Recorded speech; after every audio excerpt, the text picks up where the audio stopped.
On peut déjà commencer, Boris, parce qu'il y a une première main qui se lève, c'est Juliette. Alors, Juliette. Ah bon. Donc, il faut bien distinguer Hana de Anna, donc c'est une question pour Anna. Est-ce qu'on étudierait de la même manière les joueurs qui ont l'impression d'avoir de la chance par la médiation d'un objet porte-bonheur ou qui ont l'impression d'avoir la chance en dehors de cet objet, indépendamment de cet objet? Et c'est une très bonne question. Alors c'est en ça où mon projet il apporte quelque chose de nouveau par rapport à la littérature, c'est que j'étudie en tout cas la chance comme une qualité vraiment interne, personnelle et donc stable, une caractéristique en fait assez innée du joueur. Et c'est pour ça que j'ai utilisé donc cette échelle qui s'appelle l'échelle d'utilisation de la chance personnelle, qui comprend des items qui relatent de la chance comme une caractéristique interne. Et c'est aussi en ça où j'ai trouvé ça intéressant de le mettre en relation avec le narcissisme, où là aussi on va avoir une perception de caractéristiques internes grandioses, en fait. Donc vous n'incluez pas non plus des phrases comme « je suis protégée, quelqu'un me protège », une sorte de... Non. Non. Non. Un exemple d'item... J'ai pas d'exemple d'item à vous donner, je comprends bien avec ces deux limites, je comprends bien ce que vous dites. Voilà. Ce serait inné, exactement. Intime. Alors, oui. D'autres questions J'ai le micro. Ah bon, voilà, Thierry. Je m'excuse d'avoir été, j'ai dû m'absenter pour voir un des collègues du GIS, Xavier Pollès, spécialiste du jeu en Chine, il passe au jeu maintenant. Et donc j'ai raté le début, c'est une question qui s'adresse à Mme Lévy. J'ai raté le début, donc peut-être que vous l'avez expliqué, mais je ne comprends pas bien la catégorie de joueur stratégique. Est-ce qu'un joueur de roulette qui utilise une martingale est pour vous ou non un joueur stratégique? Non, parce que en fait, on fait la distinction en fonction. En fait, aujourd'hui, on va dire que on pense les jeux comme étant sur un continuum entre chance et habileté, bien que même la part d'habileté elle soit contestée dans la littérature pour les jeux dits stratégiques, donc qui comporteraient une part d'habileté. Et en fait, on s'intéresse vraiment aux caractéristiques structurelles du jeu et à la mesure dans laquelle le joueur finalement a un impact ou pas, enfin peut développer des techniques grossièrement pour maximiser ses chances de gain ou pas. Mais la roulette elle est dans la catégorie de jeu non stratégique que le joueur pense pouvoir maximiser ses gains en utilisant certaines techniques ou pas.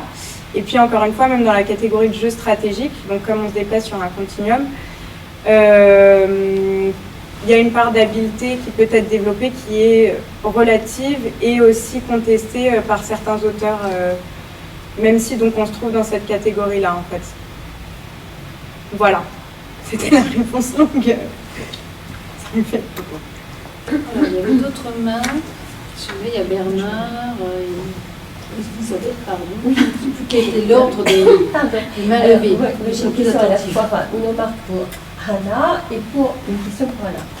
Et je trouve extrêmement intéressant, Anna, que vous ayez mis l'accent sur la femme en jeu. Parce qu'on considère habituellement la femme joueuse, mais pas en jeu. Or, il existe dans la littérature et dans la réalité, en tout cas historique, des moments où elle a été l'enjeu de jeux d'argent, mais aussi de jeux sociaux. Et cela, ça me paraît un élément tout à fait neuf dans vos travaux. Et puis pour Anna, alors j'ai été extrêmement intéressée par le rapport entre le narcissisme et l'enjeu. Mais alors, est-ce que et le joueur pathologique. Mais est-ce que ce narcissisme persiste quand il perd? Puisqu'il y a un itinéraire du joueur où à un moment donné, c'est Louis Lanado qui le dit, il dit « je joue pour me refaire ». Alors, est-ce que ce narcissisme ne cède pas devant le retournement du sort? Alors, ce qui est intéressant, c'est que la littérature, elle montre que le joueur, il va développer tout un tas de mécanismes, donc notamment attribution externe des échecs et attribution interne des succès. Donc, pour pallier, c'est cette atteinte au narcissisme de la personne. Évidemment que ça pourrait et ça peut heurter le joueur dans son narcissisme, le joueur narcissique dans son narcissisme. Pour autant, il y a tout un tas de mécanismes qui sont mis en place par ce joueur, le mécanisme interne, pour justement limiter cet effet et continuer à jouer. En fait, je peux juste rebondir. Oui. L'expertise.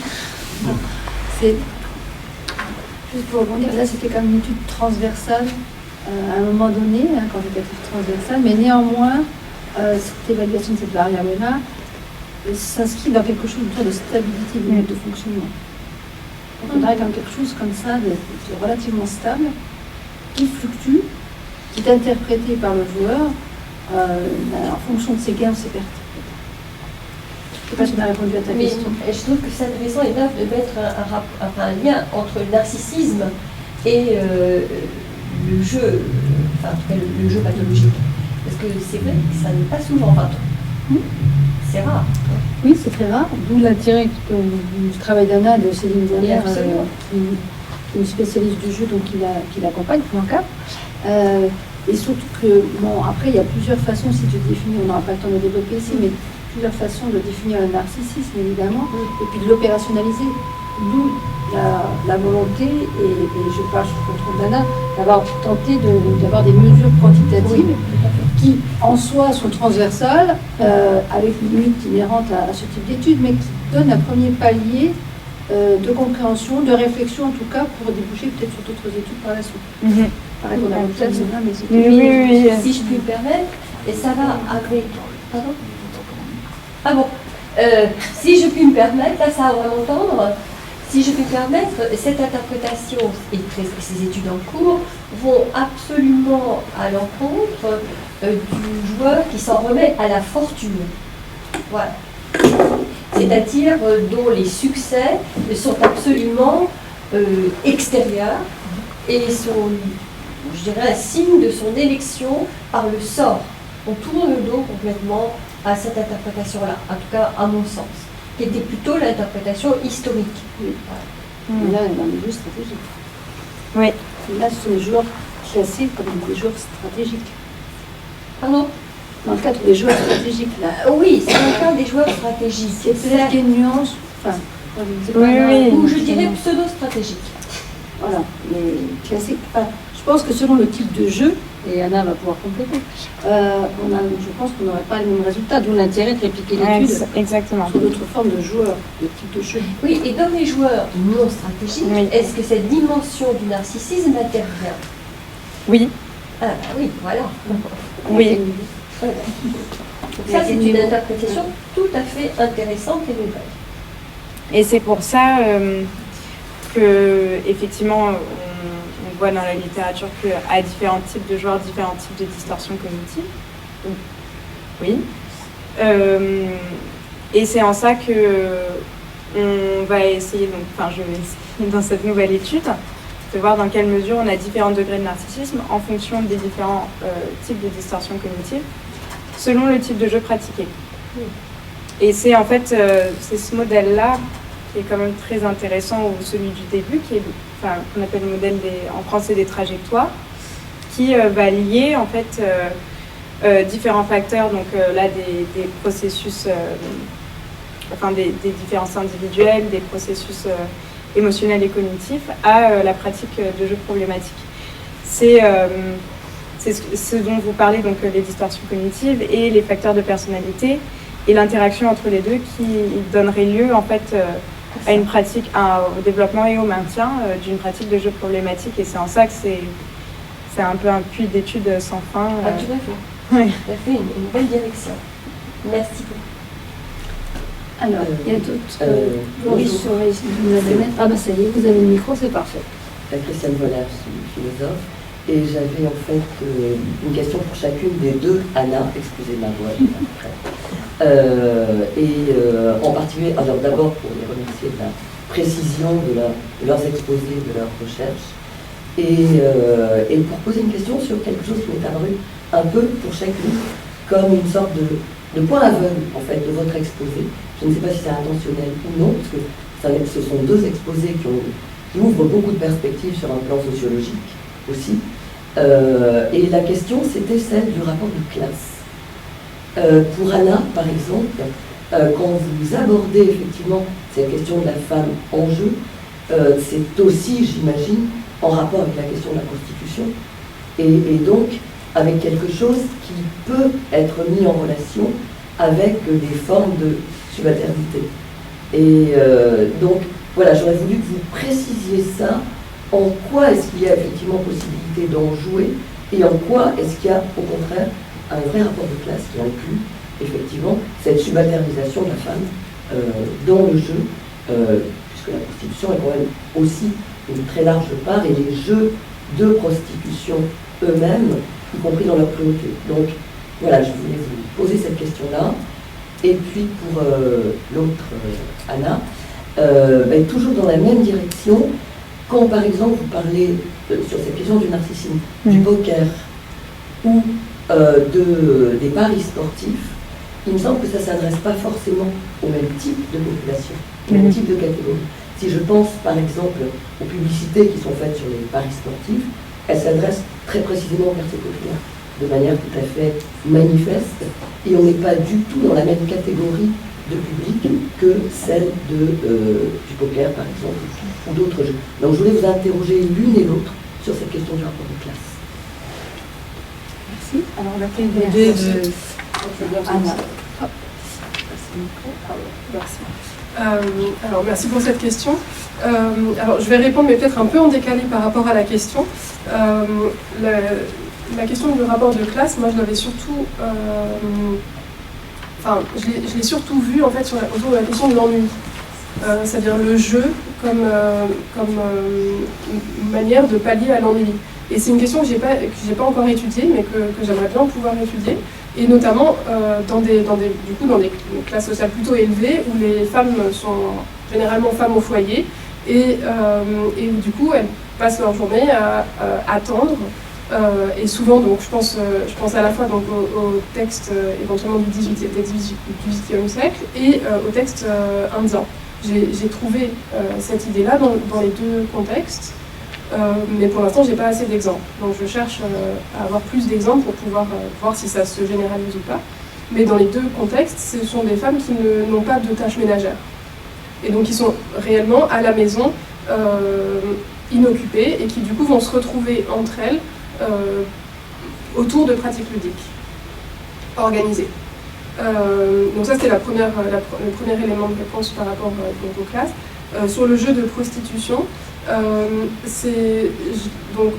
la question de la prostitution, je ne l'ai pas du tout abordée dans ma thèse, même si de temps en temps on peut en voir des petits éléments, notamment parce que la première fois que je suis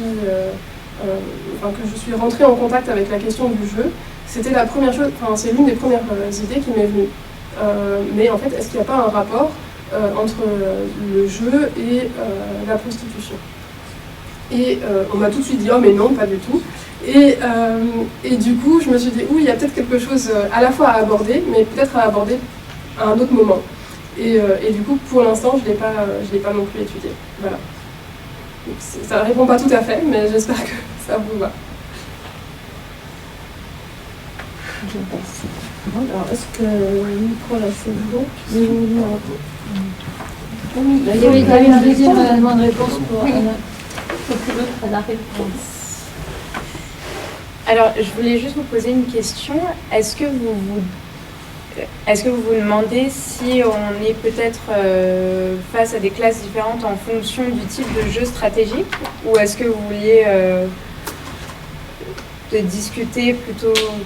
Je pense que j'ai pas très bien compris votre question. Juste que cette question des rapports de classe ne soit pas un point aveugle, parce que c'est quelque chose qui est très présent, en fait, dans les différents types de jeux. Oui, absolument. Donc voilà, c'est là-dessus que vous voulez vous interroger. Est-ce que vous avez abordé cette question à un moment ou à un autre? D'accord. Alors donc, dans cette étude, on n'a pas contrôlé pour les classes ou le revenu. Par contre, c'est quelque chose qui se fera dans l'étude que j'effectue actuellement.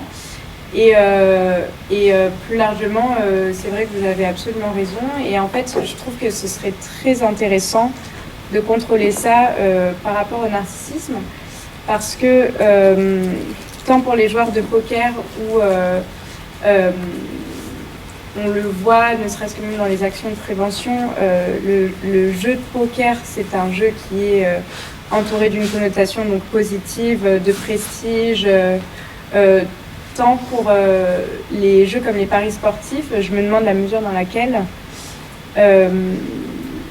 c'est aussi très attrayant pour des catégories socio-professionnelles plus basses, parce que en fait c'est l'illusion de monter de monter dans la société, en fait d'acquérir, juste de gagner plus d'argent déjà de une, et en fait ce serait intéressant de comparer les deux, et je me demande dans quelle mesure le narcissisme ce serait présent ou pas. Enfin, en fait, je suis en train de penser en même temps que je vous réponds. Je suis désolée. Mais en tout cas, ce qui est sûr, c'est que ce sera contrôlé dans la prochaine étude, qui, j'espère, obtiendra un panel plus large de joueurs stratégiques. Et je pense qu'on pourrait effectivement obtenir des différences en termes de narcissisme. Justement parce que le narcissisme, il est peut-être pas nourri, ou il vient peut-être pas chercher la même chose. Parce que les classes, les catégories socio-professionnelles sont aussi différentes. Voilà. Oui, et les cibles des marchés publicitaires sur les questions. Absolument.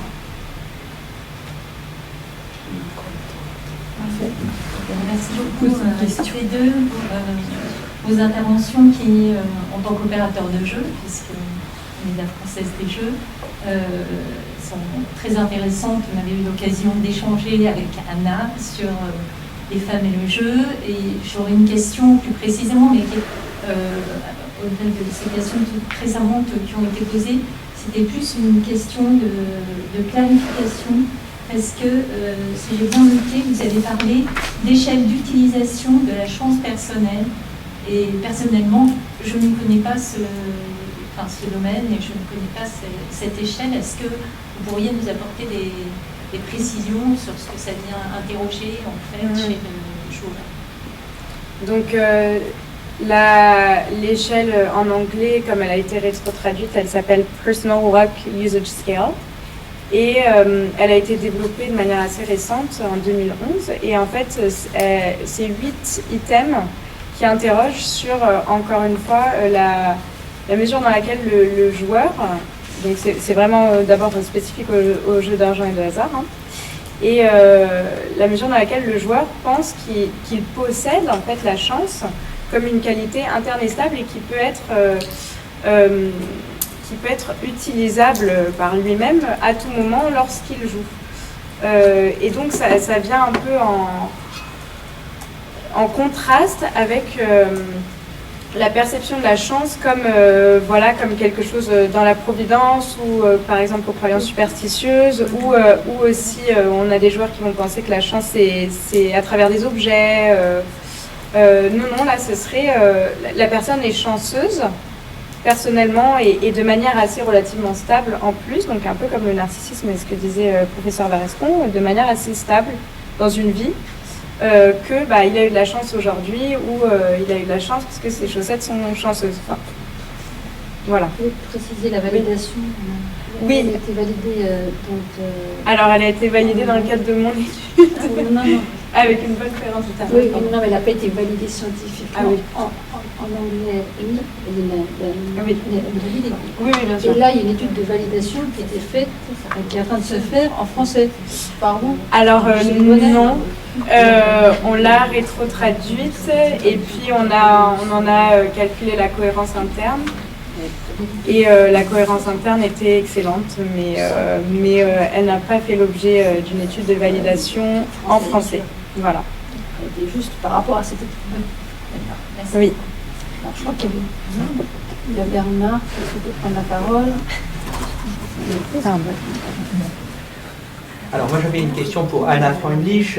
J'ai été bien sûr impressionné par ce corpus immense qui couvre 2500 ans et qui montre que les représentations littéraires du jeu, quelles que soient les cultures et les époques, renvoient à des constantes anthropologiques également. Mais il y avait une attention particulière sur un corpus de l'époque romantique et en relation avec, cette fois, alors non pas la femme comme enjeu, mais toujours la femme à la périphérie du jeu, comme celle qui fait perdre.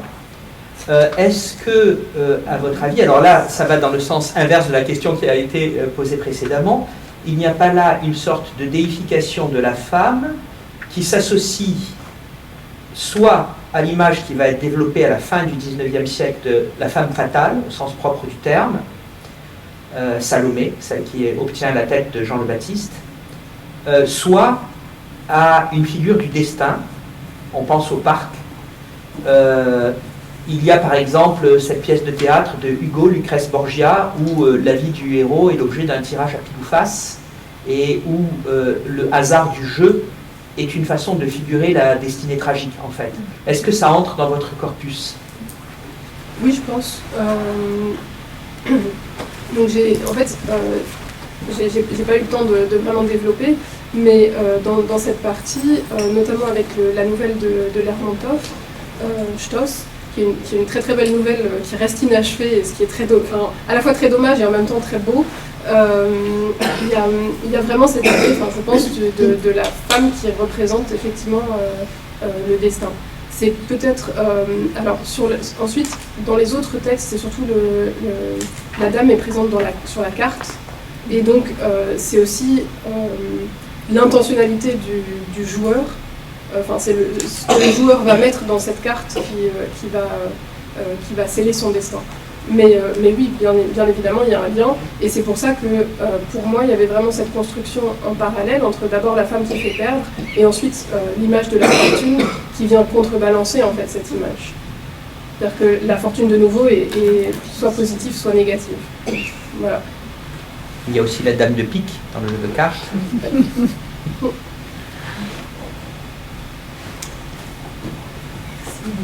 Y a-t-il d'autres questions? Question en ligne. Moi, ce serait justement pour parler un petit peu. Merci Bernard. Ça c'est pour il fonctionne. Ah oui. Et donc, ce serait un petit peu pour prolonger ce que vient de dire Bernard. Il me semble que la femme l'image à fortune est plus ancienne que l'image que les femmes qui les perdent. Ce que tu disais, ça est très éclairant. Parce que l'image de la femme qui représente la fortune, on la trouve à l'époque romaine, et Tuquet même. Et tandis que la femme fatale qui fait perdre, c'est une image qui émerge effectivement bien plus tard. Au XVIIIe, elle n'est pas représentée comme quelqu'un qui fait perdre. Au contraire. Mais dans les arts, il y a quand même le lien entre la femme qui est présente autour du jeu, qui peut être un facteur l'homme va regarder la femme au lieu de regarder son jeu de cartes et ça va le faire perdre. Il me semble que c'est quand même présent. C'est par exemple le tricheur à l'as de carreau, c'est un peu sa stratégie, c'est qu'il y a la courtisane et le pauvre pigeon, il regarde la courtisane et il oublie... Oui, mais elle est là comme actrice. Oui. Elle est là un peu comme une maîtresse auxiliaire, vous pensez au tableau de Delatour. Oui, tout à fait. Tout à fait. Mais qui est déclinée en une infinité d'artistes, par une infinité d'artistes, mais elle est là comme une complice. Tout à fait. Elle n'est pas du tout là pour porter chance ou malchance. Non. Elle est un artisan du jeu, elle rentre dans votre première catégorie. c'est-à-dire la femme qui est une joueuse active, tout à fait. peut-être pas au premier plan, mais qui est en tout cas la complice de la perte du jeune pigeon. Oui, tout à fait, je suis d'accord avec vous. Tandis que là, ce que C'est plus, soulignait c'est- le professeur Franco, c'était justement le fait qu'elle porte malheur par sa seule présence. Par sa présence, oui. Un petit peu différent. Mais en me même temps, semble-t-il. Est-ce qu'on l'a pas aussi avec cette idée même des marins qui ne veulent pas de la présence de femmes? Est-ce que, enfin, je ne sais pas de quand ça date, ça. Alors ça, le fait qu'on ne veut pas de la présence des femmes dans beaucoup d'endroits, c'est très ancien. Mais voilà, Je peux vous mais je dire pense que c'est à aussi... enfin, l'époque, surtout à un certain moment de leur cycle, hein, on refuse qu'elles entrent dans les laiteries, on refuse qu'elles s'approchent des abeilles. Donc ça, c'est quelque chose, c'est une donnée anthropologique et on le trouve dès l'Antiquité. Hein, ça. Mais c'est aussi un peu en lien. Par exemple, dans la nouvelle de Campredon, toute la nouvelle se passe sur un bateau. Et justement, enfin, il y a l'idée aussi que cette carte, que la dame de Pique, du coup, ça s'appelle l'assassinat de la dame de Pique, mais que l'introduction d'un personnage qui pourrait prendre ce rôle de la dame de Pique sur un bateau, c'est aussi une sorte déjà c'est de vrai, malheur. c'est vrai, non, mais c'est vrai que sur les bateaux, ils veulent pas des lapins, ils veulent pas des femmes. Donc, il y a beaucoup de choses dont ils ne veulent pas. Mais maintenant, que doivent-ils dire, puisqu'il y a des femmes qui sont dans la marine nationale. Alors, donc, voilà. Merci Anna. Merci pour les réponses, merci pour les questions. Peut-être une toute dernière question, mais quelques minutes. Je crois Anna me disait qu'elle avait vu une main se lever, qui m'aurait peut-être échappé. Non, c'est bon? C'est bon? On va On devoir... aura peut-être le temps d'échanger lors de la pause. Oui, voilà, c'est l'heure de la pause. Donc je tiens quand même à remercier nos deux oratrices, étudiantes, jeunes docteurs, sur des thématiques quand même assez éloignées, mais néanmoins qui portent à la réflexion et aux questions. Donc c'est quand même ça l'objet de ces journées, c'est pouvoir réfléchir et penser. Donc merci à toutes les deux. Et puis on va avoir un petit temps de pause, donc la discussion peut se poursuivre aussi autour d'un café avec un côté un petit peu plus convivial. Donc voilà, merci. Merci à la présidente aussi. Merci à vous deux.